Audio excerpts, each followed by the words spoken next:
Well, this is Dr. Stan here at Radio Liberty, coming to you from the hills overlooking beautiful and picturesque Monterey Bay, and bringing you the news behind the news, the story behind the story. Hoping to convince you that reality is usually scoffed at and that illusion is usually king. But in the battle for survival of Western civilization, it's going to be reality and not illusion or delusion that'll determine what the future will bring. And I have to remind you the views expressed here are not necessarily those of the owners, management, staff, sponsors, or supporters of the station you're listening to. They're my views, and well, for the next hour, they're going to be the views of our good friend Joel Skousen. Hi, Joel. How are we doing? Just fine, Dr. Stan. You go right ahead and bring us up to date with what's really going on behind the scenes. Well, let's first of all move our attention to Israel. For decades, Israel has sworn that they would never negotiate with terrorists or hostage takers, nor give in to ransom demands for money or prisoner releases. Only after war was terminated was it permissible to negotiate an exchange of prisoners. It's an irrefutable historical fact, as you know, Stan, that once you give in to hostage takers' demands, that it creates an unlimited incentive to play that game again and again, and it puts all of your soldiers and civilians at risk of kidnap. And that's exactly what has happened in Israel. For the past decade, while still claiming to abide by the principles of no negotiation with terror, nor acceding to hostage takers' demands, the Israeli government has turned over inordinate numbers of prisoners in exchange for a few soldiers and sometimes even just for dead bodies. Each time they do, the price goes up. It used to be hundreds of terrorist prisoners exchanged for each hostage. This week it reached the unconscionable number of 1,027 hostages for one soldier. Well, the media downplayed the fact that Sergeant Gilad Shalit was not a prisoner of war. He was kidnapped specifically to use in exchange for hostages. By acceding to Hamas demands, once more the Israeli government ensures that there will be yet more kidnappings, many more in the future. The Netanyahu administration claims he was following the higher principle of never leaving a soldier behind, like we say with our U.S. Marines. But Shalit wasn't left behind, nor was he trapped in war. Shalit was kidnapped by Hamas specifically to use in another predictable hostage exchange. The Israeli government itself was responsible for this kidnapping by establishing the precedent of yielding to previous hostage demands, just as the historical precedent predicts. Well, I don't believe in the excuses that they had a higher purpose than sabotaging Mahmoud Abbas's bid for Palestinian statehood. As CSM, or the Christian Science Monitor, said, contrary to speculation that Mr. Netanyahu and Hamas had a secret deal to undermine the Palestinian Authority bid for membership, Gershon Baskin said he believes that the breakthrough on the Israeli side came several months ago when Netanyahu bowed to public pressure against his own hardline principles and instructed his envoy, David Maidan, to make the painful prisoner release. So see, go right ahead. Well, it sounds like he's bending over backwards, in other words, and painfully acceding to this, even though he didn't want to. But this wasn't true at all. There was a huge segment of the public that's very much against these kinds of one-sided swaps. He wasn't bowing to public pressure at all. Well, Joel, I remember when they actually kidnapped this man. At the time, of course, we talked quite a bit with Barry Shamus about it, and it was very obvious that he could have been rescued. And efforts on the part of his fellow soldiers to rescue him were actively blocked at that time, which did not make sense. And now, of course, 4 or 5 years later, when we see this lopsided prisoner exchange, which really doesn't make sense. I mean, 1,020 for one soldier. Obviously, there's another agenda behind this. You'd never negotiate from a position of weakness. Israel has never done this before.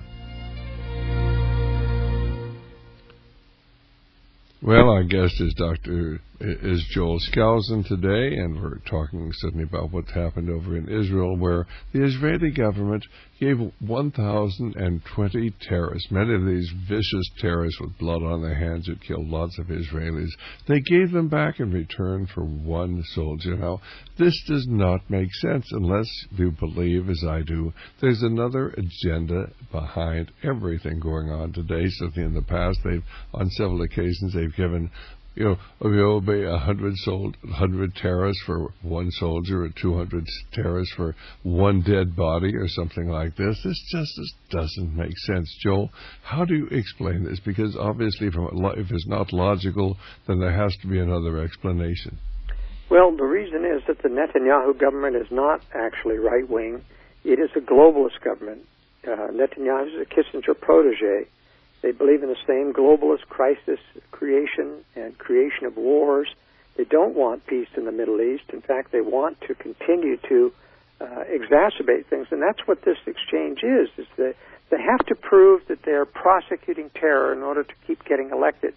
But then they conjure up, I think, in collusion with Hamas to allow these kidnappings to occur. And, even the one that happened 9 years ago in Lebanon, the Israeli soldiers just left this one set of soldiers alone near the border and withdrew around them, and it was kind of inviting the kidnap to occur, and there was hundreds exchanged for those soldiers at the time, too. So it appears to me the reason is the Netanyahu government is releasing soldiers so that there can be more terror and that there will be continued excuse, of course, for not having peace in the Middle East because this terror will continue. And eventually, of course, I think the only way that Israel wants this thing resolved is by an attack on Iran, which is still in the offing.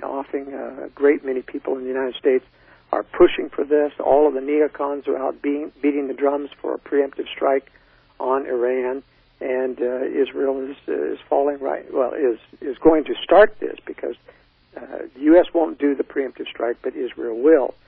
And I think, though, that the only way to explain this is that the Israeli government continues to foment terrorism and not solve the problem. If they wanted to solve the problem, they would simply say, we will never yield. You can kill this soldier. It's on your blood, and we will make you pay a very dear price, but we're not turning any of these hostages over to you.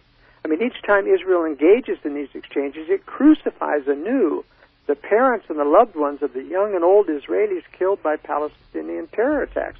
Hold that thought, Joel, and I agree totally with what you're saying. Well, this is Dr. Stan, and we're still talking about the fact that they'd given 1,020 terrorists, many of them violent terrorists, many of them multiple murderers, in return for one prisoner of war. It just doesn't make sense unless you understand that, of course, the Netanyahu government is not pro-Israeli. They're globalists, and, of course, this whole thing is to weaken Israel's position and strengthen the enemies of freedom. Go right ahead, Joel. Well, one of the prisoners was already convicted of bombing a bus where several children died. There were hundreds of other examples of killers being let go to kill again, and they have documented that these people that had been let go in previous exchanges have been captured as terrorists again. The terrorists released in previous exchanges have returned to their deadly ways. How is justice served in Israel when Palestinian terrorists now have a predictable way of escaping their prison sentences? How is humanity served? It isn't. It is endangered, and this is why this government is just literally a criminal government, not serving the interests of Israel at all. And I think they're serving a globalist agenda by continuing to foment terror by the release of terrorists. I think you're absolutely right. And, of course, remember, the United States is funding Israel. They were funding Egypt. They're funding so many countries over there. And, of course, if you get in the background, where's the money coming from Al-Qaeda and from the Taliban? Why, most of it's coming from Pakistani intelligence, ISI. And where are they getting their money? Why, from the CIA. And none of this really makes sense. Why would we be funding the ISI in Pakistan that's funding the Taliban and the Al-Qaeda that we're fighting? And we always have, we're talking about being in Afghanistan and that area indefinitely because we have to be there to protect ourselves from the 50 members of Al-Qaeda who are plotting our demise in Afghanistan today. Go right ahead. Well, moving to another topic, a very important one that probably I'm the only one raising the flag about this, but remember last week the Obama administration announced that they were not going to implement the long-term care provisions of the new health care law known as Obamacare. So the first thing that immediately came to my mind was, under what color of law could the president decide on his own not to implement a portion of a law established by Congress? There simply is no authority for this action, any more than the president to issue signing statements declaring his intent to interpret the bill different from Congress. I can certainly see why ordinary people would not challenge this move by Obama. First of all, the bill is unpopular, and the long-term care provision was especially so. And number two, people assume it's Obama's bill, so he should be able to decide not to implement something of his own bill. But this is simply not true, and every journalist, every lawyer, every congressman in Washington knows it. So why the utter silence? Why is no one challenging this move by Obama? I think it is because the powers that be don't want to make an issue of the fact that the president is claiming powers to disregard part of the law. Why? Because the next Republican president could come in and use this same illegal precedent by saying, I'm not going to implement the rest of the Obamacare, or I'm not going to implement the mandatory nature of Obamacare. Now, care to bet on whether or not this would erupt in an outrage over such a move? No question. If a Republican did the same thing that Obama's doing, not implementing a portion by edict, you would have such a hue and cry coming from the press saying, you don't have the authority to do this. This law was passed by Congress. You must implement it. But there's a silence today. Why is no one saying it about Obama? We simply have selective law and selective enforcement of the Constitution going on, and they only protest it when it's convenient for the establishment. And worse, the judges always seem to go along. Well, we've certainly seen that with the immigration laws. We have immigration laws, and President Obama has just elected not to enforce our immigration laws and to actually go after any state that dares to actually, in their own state, do what the federal government is supposed to be doing. Because they do not want to stop illegal immigration. They want to encourage illegal immigration. When we already have a problem where we have high unemployment here, and yet they're bringing in people to take the jobs so that not be available to average workers here, and we can keep them on their unemployment checks so they get their unemployment checks and they don't have to work, and we have the illegal immigrants coming in and doing the jobs that Americans could do. But why should our Americans work when they're getting their unemployment checks? Go right ahead. Well, this is, as I say, just an aggravating thing, the way that the press and the media and the lawyers and the judges don't say a thing when something like this so totally alien to our constitutional legal system happens. And yet I'm just going to tell you, I know that if a Republican, and in fact, there's one of the interesting things is, I'll bet you if Mitt Romney gets elected as the president, as a Republican, he won't even use this precedent, which was clearly established by Obama to say, I'm not going to implement the mandatory provision. He won't use it, and that shows that the Republicans, the establishment Republicans that get elected, won't, in fact, move to remove Obamacare, even when Obama has handed him an excuse to do so. And he could even turn around and say, look, you can't protest me not implementing a portion of Obama because you didn't protest it when Obama didn't implement a portion. You see the argument I'm getting to? Certainly. Go ahead. And it's very valid. I mean, basically, we live in a world gone mad, Joel. There are only a few of us who are sane, and everybody else is simply watching the preparation for the World Series. Well, I wish it were a case of insanity, but it isn't. As you and I both know, Stan, these people are diabolical in their intent to simply manipulate law, to manipulate public opinion, to manipulate by silence, by omission, as we're seeing in this case. And that's our purpose, I guess, is to point this out to people so they won't be fooled. Okay, I think it's a very valid point. Go right ahead. Well, moving on to the euro, it's really in trouble as the G20 talks have failed.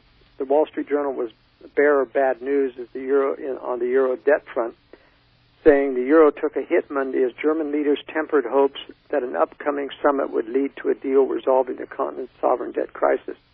The summit of 27 European Union leaders is taking place on October 23rd, and market participants were hoping it might lead to a convincing response to the debt woes. The euro had surged to a one-month high against the dollar as investors counted on plans for a resolution, but it abruptly reversed course as German leaders made it clear that the G20 talks had failed. In fact, by Wednesday, the Germans had admitted that the talks were in complete shambles and that no permanent solution to the debt was going to be forthcoming. Once again, I wouldn't count now on the EU being dead just yet. Failure is one thing the globalists don't accept. They engineer an even larger crisis if that is what it takes to turn this around and scare people into accepting what they now view with disgust. So here's, in recapping what I'm saying, the G20 talks failed to come to a conclusion, basically, to allow Europe to go and fund debt to a greater extent. And so, of course, the markets responded negatively. The euro went back down again against the dollar. But you watch, they'll produce a sufficient crisis now that it will scare people into now agreeing what they wouldn't agree to in this meeting. It just takes time for them to set up the scenario and create the crisis necessary to turn people around, just like they did Slovakia last week when they refused to go along with the bailout, and they overthrew the government, and the new government came in and approved the bailout. Well, even Britain is suffering the contagion from Europe. The UK Telegraph said Ernst & Young, which uses the Treasury forecast models, warns today that the economic situation in Britain is worse than we thought.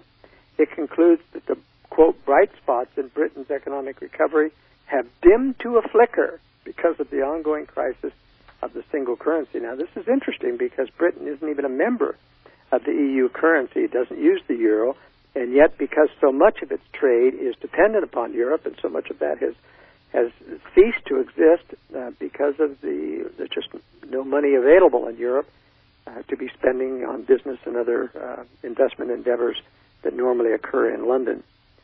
Now, there's more evidence emerging. Even the U.S. bank exposure to U.S. debt is great.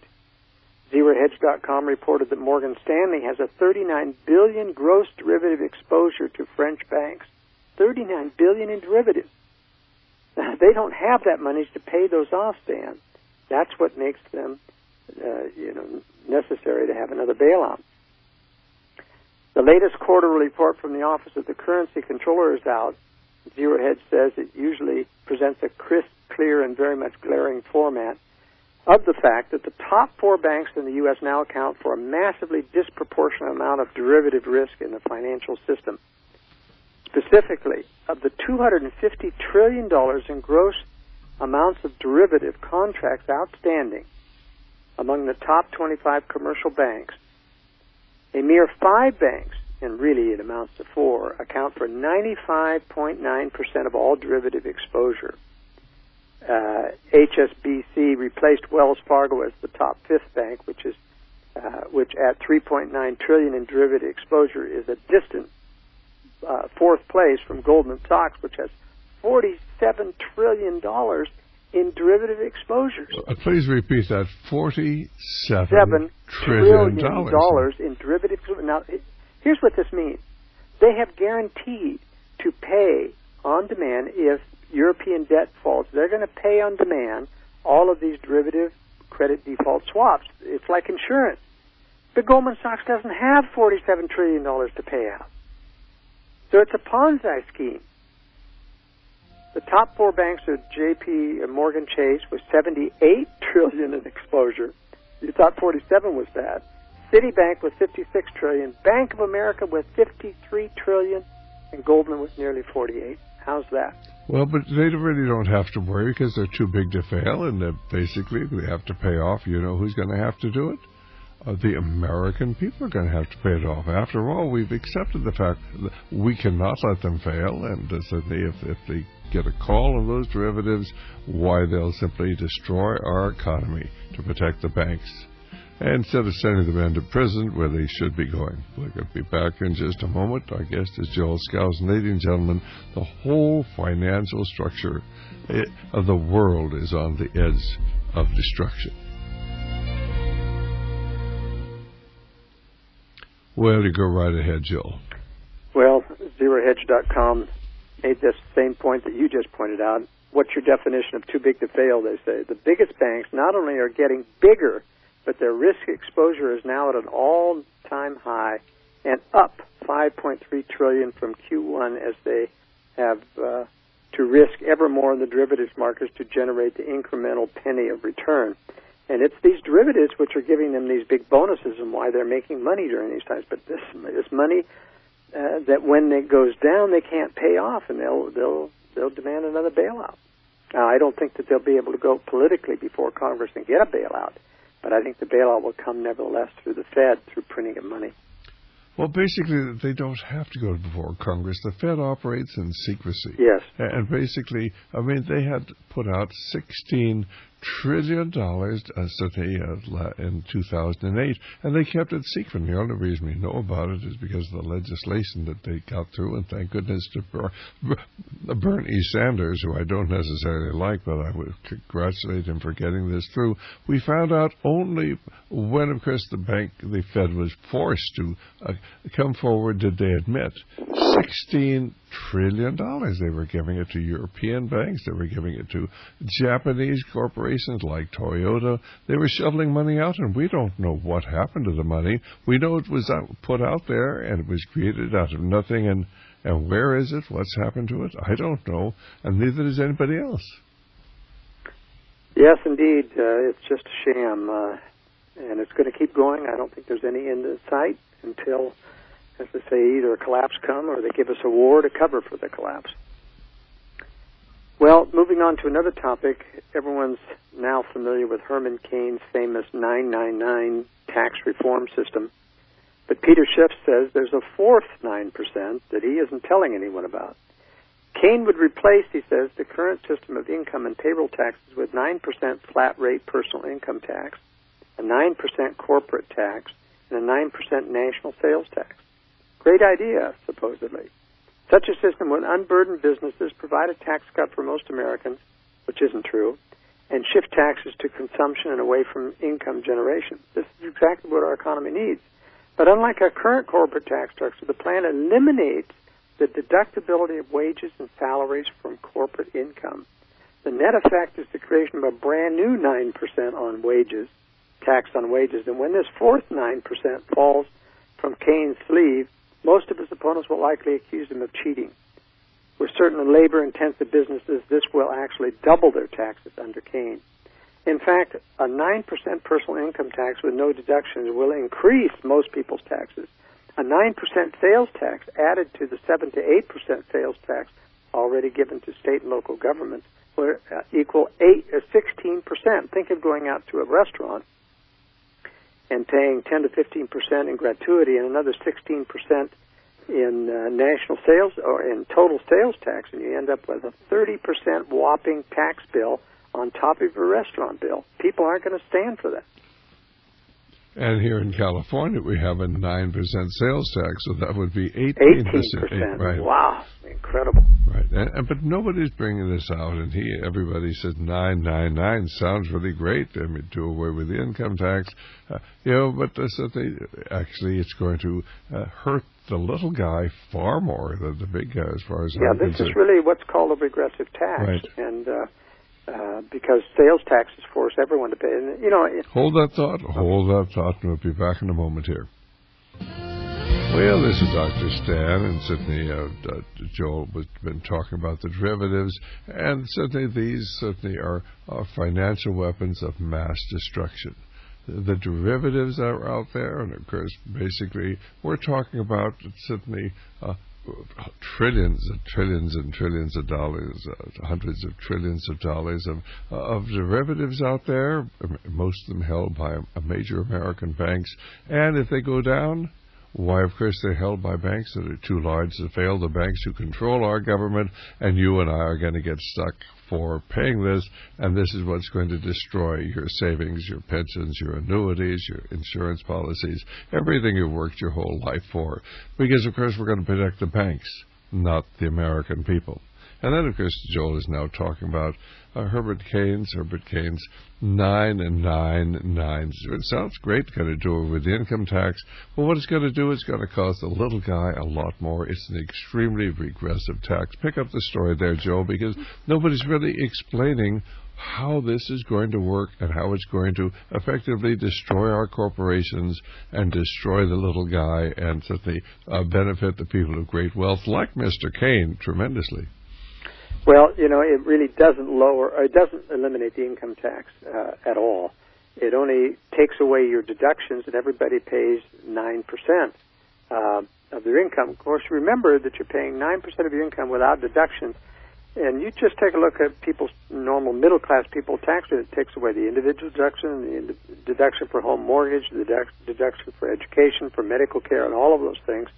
And so his 9% really turns out to be more like about 18% in today's system. But then you add to that, and I'm never in favor of giving the government the power to tax another type of tax, like a national sales tax, unless you completely eliminate the income tax. Because otherwise, when you reduce them to small numbers, then they tweak them up to 10%, and then they tweak them up to 11%, and they just keep nickel and diming you until it really turns into a lot of money. But Cain's tax system, in actuality, would raise more money than the current tax system, and we don't want to do that. I'm very much against a national sales tax, because when you pay local and state and national sales tax together of 16 to 18%, it really puts a damper on many purchases, because people look at another 25% or another 18% if you're going to buy an automobile. I mean, this is a deal killer. You may be able to just afford a certain product, and all of a sudden you have to pay another 18% on that, and it's just going to kill that. And that's what happened in Europe with the VAT tax. Almost 30% of restaurants in France went out of business the year after the VAT tax occurred. And also you saw the demise of a lot of aircraft manufacturers, of boat makers and yachts and other things, and you say, well, those are things that only the rich can buy. But remember, those industries employ an awful lot of people. This isn't money just thrown out the window. This is money that goes into productive endeavors. But, of course, nobody points out what we do not need is more taxes or to modify the tax system. What we need to do is to cut spending. And who among, of course, the people there, the Republican candidates, wants to cut spending? And there's only one who does. And he's the one guy they never mention, and they very seldom ask questions during the debates. And, of course, that's Congressman Ron Paul. We need a massive cutting of government spending, and we need to do away with the income tax so that the government will not have the money to spend. Right now, we have to borrow 43 cents out of every dollar we spend. And what are we doing? Well, we're giving $36 billion a year in foreign aid. We're going to have to give a lot of money to Libya now so they can establish their dictatorship over there. We are spent well over $1.5 trillion over there in Afghanistan. Why doesn't somebody talk about cutting spending? Oh, no, what we need to do is modify the tax system, 999 flat tax, and it's all rhetoric to give you the idea they're doing something, but of course they're not, because the one thing you need to do is to cut spending, and none of them are talking about that. Go right ahead. Well, there is no political will in the United States to cut spending, because every one of these government programs, whether it's foreign aid or welfare or Social Security or Medicare, it has a tremendous constituency who will scream bloody murder and try to unelect anybody who takes away these benefits. Even the wealthy and the middle class have a huge constituency for foreign aid to Israel, foreign aid to the Arab countries, foreign aid to anybody who's getting it. There's always a huge constituency behind that. And so it's very, very difficult for politicians to come together. That's why I think in November we're going to reach a real crisis, because that super committee is not going to be able to, well, it's going to come up with cuts as mandated, but they're not going to pass. No one's going to be, caught dead voting for that, and so I think the automatic cuts are going to take place. And I'm actually in favor. Hold that thought. We'll be back in just a moment with Joel Skousen.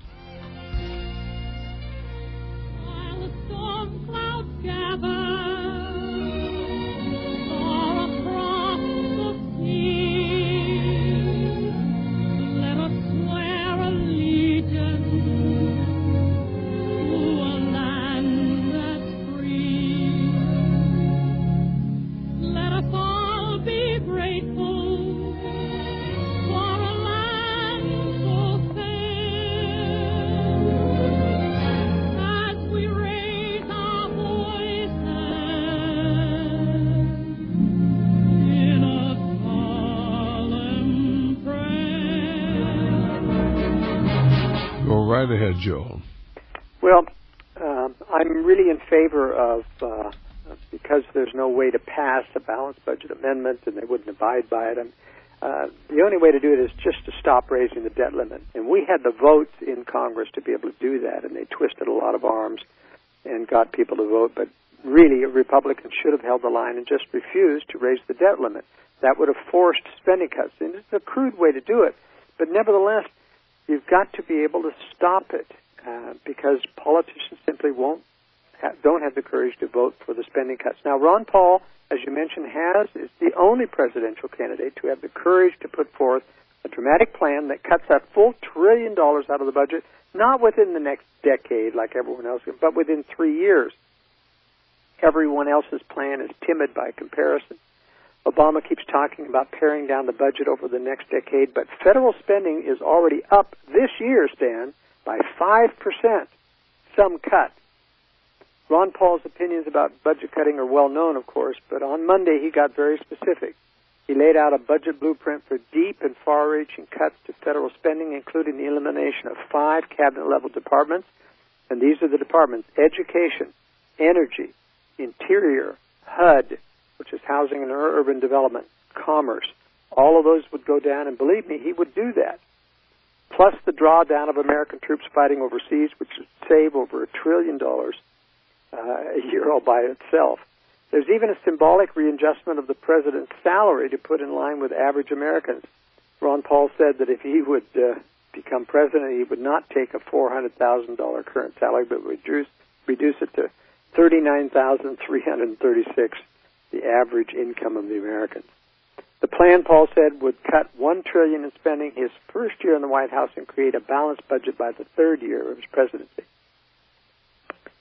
Well, I think this is a great start, Stan, and the only thing that I'm a little bit disappointed in is that his failure to lift the repeal of the income tax and removing that eventually. He probably decided the complexities of a new tax system would complicate or muddy his campaign as it has for Herman Cain, but it certainly would have given some exciting talking points that would rally Americans around his candidacy.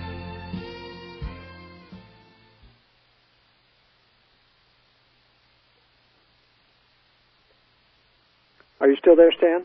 Yes, we're talking about certainly a Ron Paul suggestion that the first year as president, he would cut $1 trillion. How is he going to do it? He's going to do away with the Department of Housing and Urban Development, the Department of Commerce, the Department of Interior, of Education, of Energy. He's going to cut EPA 35%. He's going to not cut defense spending. He's going to cut military spending, and he makes the difference between them. He says certainly that why we all in favor of defending America. What does he point out? Why do we have 900 bases throughout the world? Why are we occupying Japan and South Korea and Germany all these years after the Second World War? And why are we suddenly over there in Afghanistan? He doesn't mention there's only 50 members of Al-Qaeda over there, but what he's suggesting is very, very valid. And he even suggests lowering the president's salary if he was president. He would cut it down to $39,000 in line with what the average person is getting. And of course, they're attacking him because he wants to do away with our military and no defense for America. And he says, I want to keep a defense for America. I do not want this military spending, which is pushing globalism. I think it's a great situation. Joel says, well, he probably should really talk about doing away with the income tax, immediately. But he says he's going to do away with the income tax. He's going to do away with the corporate taxes. But of course, it's going to take time to do all of these things. But the first thing he's going to do, the first year, he's going to cut $1 trillion from our budget at the end of the third year while we have a balanced budget. I think it's doable. The question is, are there enough Americans out there who are willing to give up their pet project? But he's not going to do away with Social Security and Medicare to begin with. He'd like to, but there's just no way that at this time it's practical. Go right ahead. Well, that's right. As for Medicare and children's health insurance programs, food stamps, family support programs, he would actually turn those over to block grants to the states, and they would be removed from mandatory spending column of the federal budget. Paul would reduce the corporate income tax to 15%. He would eliminate all capital gains taxes and dividends taxes and allow for people to repatriate overseas capital without tax penalties. And all of that would cause a lot of people to bring in foreign bank accounts.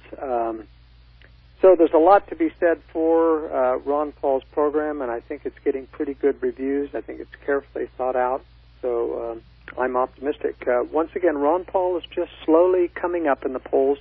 He is in the double digits now, and he will continue to rise slowly, despite the fact that the establishment continues to promote one candidate after another to try to topple Mitt Romney, and all of them will end up being establishment-type candidates. Only Ron Paul, I think, gives us the hope of real change in America. I will not disagree with you at all. I think it's an amazing, amazing thing. And the fact is that Perry has attended Bilderberg meeting. Cain is a member of the Council on Foreign Relations. Why doesn't anybody ever bring that up? Because he comes from the Federal Reserve Bank. He was on the board of the Federal Reserve, I think, in Kansas. Chairman, you're right. That's right. Basically, they're all, certainly both Cain and Perry, the two that they keep talking about, as if this is a two-way race. They're both being run by exactly the same people, what I call the Brotherhood of Darkness. Go ahead. Yes, well, it was interesting to watch the debates in Las Vegas. It was really more of the same. They started out promoting Cain. Cain is the supposed new guy on the block that everyone's enthused about. They keep talking about surging, but I just don't think Cain is going to make it. He's just got too much of that preacher rabble-rouser mentality that won't fly in the North. He just, as a Johnny One Note with his 999 tax program, and just hasn't really done well. They still continue to pump up his numbers, but I think it's forged. One of the interesting things that came out in the debate was the news was making a big deal over Rick Perry referring to Herman Cain as brother in the Las Vegas debate. Texas Governor Rick Perry twice referred to Herman Cain, the only black candidate on the Las Vegas stage, as brother, said Paula Dwyer of Bloomberg News. That raised a lot of eyebrows and burned up the social media channels. Some said they found the use of the word to be racist and that it made them cringe. Others gave him the benefit of the doubt and said calling someone brother in Texas is akin to calling him partner. Well, talk about ignorance, Dan. This is evidence that few in the media or the political world have ever stepped into the world of evangelical Christendom, which they often criticize and belittle. If they had, they would know that it's common to refer to fellow Christians and believers as brothers and sisters, and reflects the biblical doctrine that born-again, repentant Christians are considered spiritual sons and daughters of God who gave them new life in Christ. Both Perry and Cain are evangelical Christians, at least Perry claims to be, and wouldn't think twice about referring to each other as brothers. So this is mostly done inside a church setting and not in public. Christian listeners weren't bothered at all by it. Isn't that interesting? I mean, what did you feel when you heard that, Stan? Well, I really hadn't heard it, so I appreciate you bringing it up, and I'll have to think about it, but it's very interesting. But you've heard that in you know, sure. a lot of Christians Yes, talk to each other as brother so-and-so within the church and things. And I really think that's exactly what he's referring to. Cain is a very high-profile person in the Christian evangelical movement. He sings, you know, he's on with Mike Huckabee, he's on television programs in a religious context, and it's very obvious that Perry, who's playing up his Christian credentials, would refer to Cain as brother Herman. But in any case, I'm just appalled that nobody in the media figured that out, and it just shows that they really don't understand Christianity. Well, I think they hate Christianity, but go ahead. That's right. Well, I got an interesting story from one of my subscribers who was in Europe and ran into the anti-Wall Street demonstrations. The Occupy Wall Street movement has nothing on Europe, where demonstrations and riots are much more pointed and organized. A good friend of mine, Evan Bennett, was in Italy when he ran up against these movements.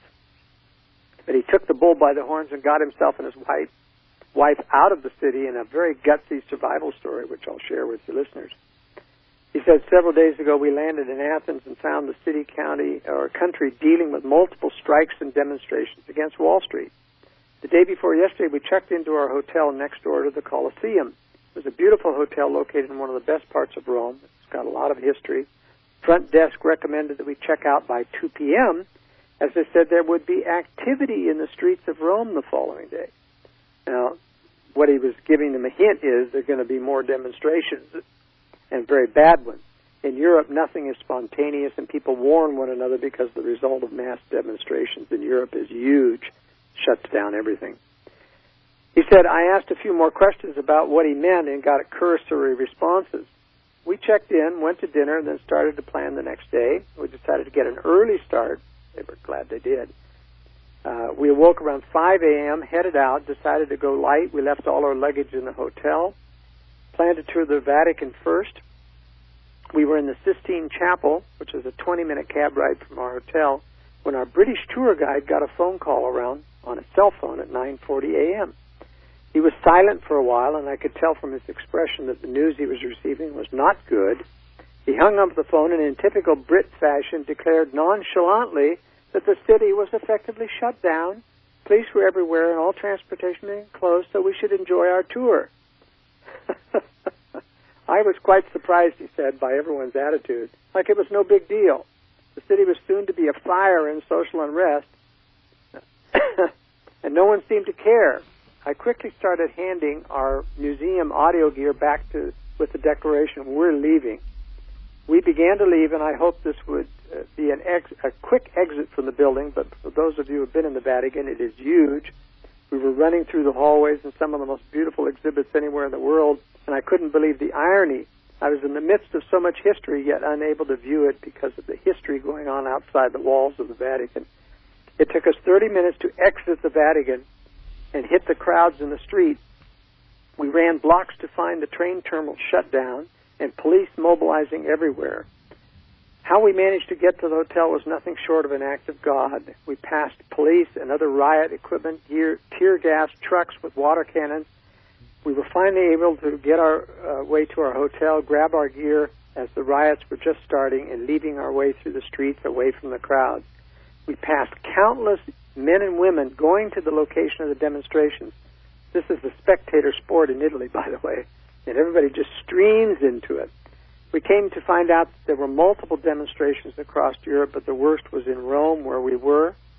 Once we got out of Rome, we were very thankful and be able to get back to the United States. But isn't that an interesting story, Stan? Instead of being victims of everyone and just stuck, they decided to take the bull by the horns and ran back to their hotel, dodging people, grabbed their luggage, and ran away from the crowd sufficient to where they could find a taxi and get to the airport.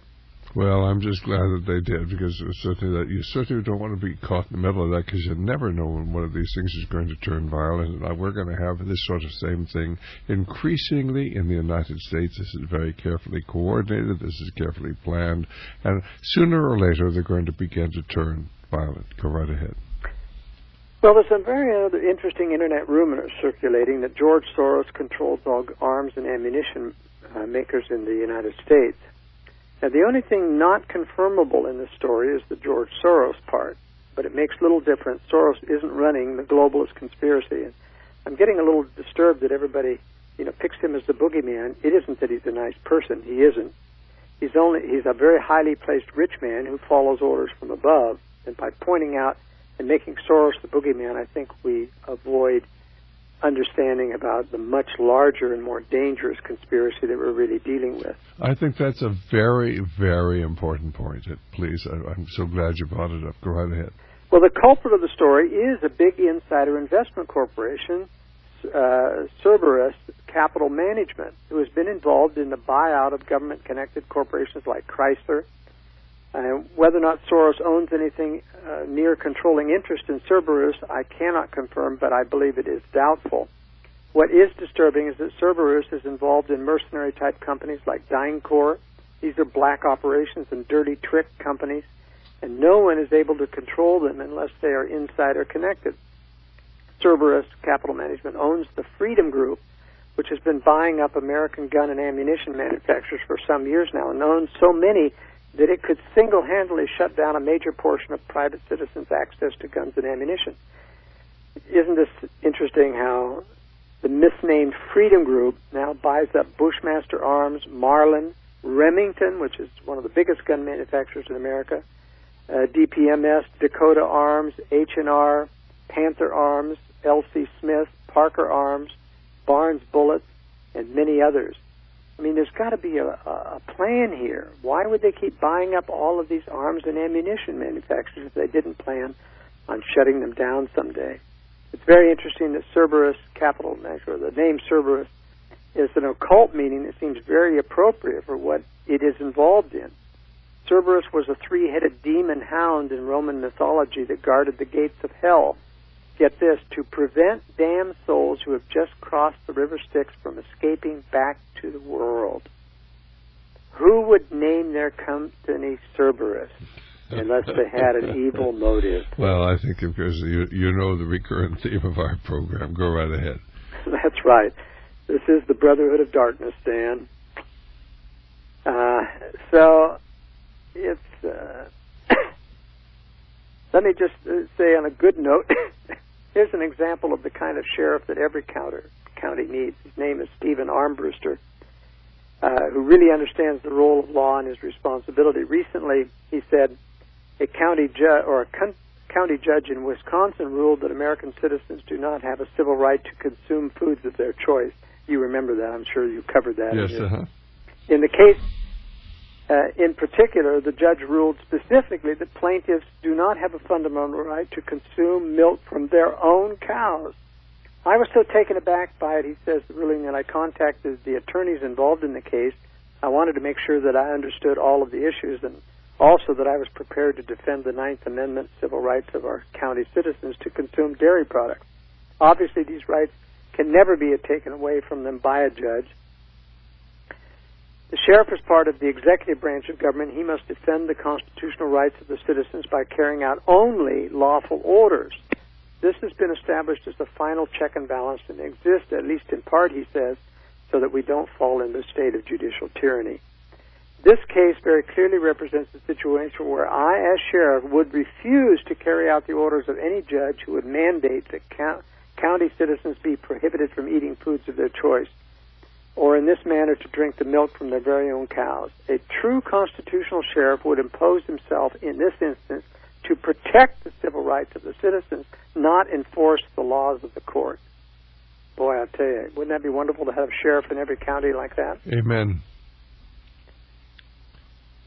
And some of the judicial decisions have no basis at all in law, and I believe that these judges should be sent to prison. I believe some of these people have a political agenda. I believe others on the take. I mean, we saw recently where one of the judges was taking kickbacks to actually send young people to into detention homes when they were entirely innocent. He made a couple of $1 million by sending innocent children into detention camps, and I think they gave him 11 years. I think that they should have put him away for life, but go ahead. That's just horrendous. Well, you know, I've been documenting for years, Stan, that judges pretend to get all upset when agents of the federal government thumb their nose at the courts and refuse to produce evidence as requested. There's a judge in Washington, D.C. that's just famous for ruling in favor of Judicial Watch, but he never does sanction the government officials when they disobey his orders. Well, Manhattan federal judge Alvin Hellerstein has declined to hold the CIA in contempt for destroying videos that it has specifically ordered them to preserve. The case revolves around 92 videos depicting hundreds of hours of interrogations of detainees. The tapes allegedly contained evidence of torture, and the CIA was ordered by numerous courts, including Hellerstein's court, to produce the videos in relation to lawsuits arising from torture allegations. Although the Obama Justice Department has already decided last year that no criminal charge be filed in the CIA against this blatant obstruction of justice, Judge Hellerstein's recent ruling ensures the agency will not even face civil sanctions or so much as contempt order for willfully breaking the law. In his ruling, Judge Hellerstein said, and the very judge who had ordered the CIA to produce the tapes, said that the CIA had implemented new protocols to ensure that they won't destroy evidence again. Therefore, there is no need to hold them accountable in any way. Can you believe that? I promise to be good in the future, so there's no need to hold me accountable in any way. Well, we live in a world gone mad, and there's only a few of us who are sane. Most people think that we're crazy, but I'm afraid, I hope very soon they realize that we're not. We'll be back in just a moment to wrap up the program. Joel, you've got 3 minutes to wrap up the program. Well, thanks. You know, Judge Hellerstein's decision is not without precedent. In 2010, Obama's Office of Legal Counsel wrote a memo arguing the legality of Obama's secret list of assassination targets, a list that included American citizens who had not been convicted or even charged with a crime. The memo was used as legal justification for the extrajudicial assassination of Anwar al-Awlaki, a U.S. citizen who the president ordered murdered last year. Now the Obama White House is arguing that they don't even have to show justification for ordering the assassination when challenged in court. I mean, this is incredible. Even Senator Wyden revealed the federal government has a secret interpretation of the Patriot Act that allows the government much more power than was suggested in the wording of the act. When Charlie Savage of the New York Times filed a Freedom of Information request for the interpretation, he was denied on the basis that the interpretation is classified. Last week, Savage and the Times sued the federal government for refusing to release the documents. The current case is currently before Judge William Pauley of the District Court, and I say don't hold your breath waiting for an answer. I don't think that any court is going to force the government to obey the law of the land. What a travesty, what a travesty. So it's one of those things, Dr. Stan, that we have to continue to alert people not to, so much of what we do in the conservative movement is based upon getting the courts to enforce the Constitution upon the government, and I personally have no more confidence that the courts will be able to do that. There are some high-profile ones coming up this year in the Supreme Court, however, and we'll see if any of those come out in our favor. Well, it's only a matter of, we might be surprised if they're good cases. We'll just have to wait and see. Certainly, we do not know what this court's going to do. I think it's a whole different situation. I think there's people there that I trust, a few, well, nobody I trust completely, but a couple of people that I would say give the possibility they might adhere to the Constitution. On the other hand, it all may be political theater. It's going to be fascinating to see how these cases turn out this year. Parting thought before we let you go? Okay. Well, it's just a pleasure always to be with you, Stan. I certainly support your work in this great movement. Well, we appreciate having you with us every week. God bless, and I hope. Are you getting better? Oh, yes. All right, fine. Well, we'll talk to you next week then. Thank you so very much. Thank you. Bye-bye. And Chris, that was Joel Skousen, certainly one of our favorite guests. We hope you enjoy his commentary because, of course, he gives us the information you're not going to get elsewhere. And I think he's certainly one of the most astute commentators that we have today. We'll be back here in just a moment here. Well, this is Dr. Stan, and certainly this is the time when I need to remind our listeners that my ministry, Radio Liberty, is primarily listener-supported. If you're in a position to help, why, of course, we hope that you give serious consideration to joining the Radio Liberty family of supporters. And if you're not in a position to help, why, of course, we do hope that you'll just pray for Radio Liberty, for our provision and for our protection, because we're on the front lines of this truly spiritual battle for the souls of men and the survival of Christian civilization. Now, certainly on the earlier program, we talked about some of the things that you should think about having on hand from the health point of view. And certainly if you're a man over 65 or even 55 years of age and having prostate symptoms and having to get up frequently in the evenings, let me suggest the product we carry called Prostate Support. It's a saw palmetto product, and saw palmetto has been used by healthcare advocates for a long period of time. And we've tried the others, and they tend to feminize you. I think that this is a very valid product. It's called Prostate Support, and at 82, I sleep well through the night, maybe get up one time. So you need the prostate support if you're a woman going through that difficult time of life, menopause support, and certainly to help boost your immune system, you should have immune support. It's a mushroom product. And of course, another thing that we have here and we use on a regular basis is something called allobiotic. It's certainly oil of oregano, oil of elderberry, garlic, and a couple of other things. And take that along with vitamin D3. And actually, I haven't missed a day from work, going back to about mid-1990s. In other words, we're able to take care of flus and other things just by taking this and keeping our immune system intact. And we don't get the adequate vitamin D, so we'd use the allobiotic, not antibiotic, but allobiotic, and certainly vitamin D3. And you should have these on hand along with the immune support. Lay in supplies now, because we're entering into a period of chaos and crisis, and begin making your plans accordingly. You should have a Berkey water filter. You should have long-term storage foods. You should have as much as you can in the way of health products, and if you have proprietary medicine, see if you can get your dear doctor to give you a prescription so you can lay in a supply. The future is uncertain. Look at what's happening in Greece today. Look at what's happening in Europe today. The whole world financial system is on the brink of collapse. Read the article that appeared in the Christian Science Monitor today coming about the coming austerity. Read Mrs. Merkel's, she's the Premier of Germany, her remarks last week about how they're going to have to live within the limitations for their financial limitations, and they're going to have to be austerity over there in Germany. So they read the remarks that are being made all across the world about the austerity that's coming, and of course what they're talking about is lowering living standards, and why they're going to do this by intentionally raising the prices and not, of course, raising your source of income, and more people are going to see lower living standards. And this is not happening by accident, it's happening by intent. You have to understand that they are planning on creating inflation in America. The true inflation rate right now is well over 11%, and they're simply lying to the American people. The old adage, figures don't lie, but liars can sure figure, and an awful lot of them are getting good salaries from working for the federal government.